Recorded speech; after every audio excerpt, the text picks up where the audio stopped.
Chapter 1, verse 2. All praise is due to Allah.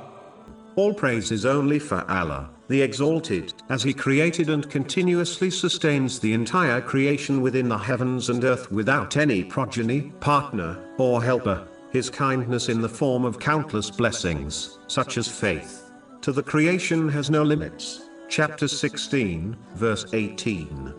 And if you should count the favors of Allah, you could not enumerate them. Therefore, the creation should constantly praise Him through sincere obedience by fulfilling His commands, refraining from His prohibitions, and by facing destiny with patience. Allah, the Exalted, is worthy of all praise, as He is full of perfection in terms of attributes and characteristics which are free from all shortcomings. This is still true even if He did not bestow any blessings on the creation. In addition, praising Allah, the Exalted, with the tongue and actions by using the blessings He has granted in ways pleasing to Him is a means to increase the blessings one receives. Chapter 14, verse 7. And remember when your Lord proclaimed, "If you are grateful, I will surely increase you in favor."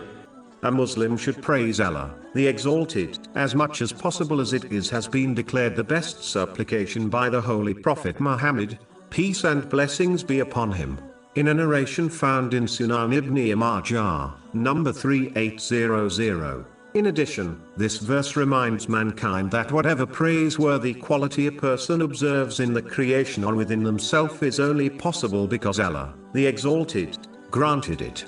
Therefore, all praise returns and solely belongs to Allah, the Exalted.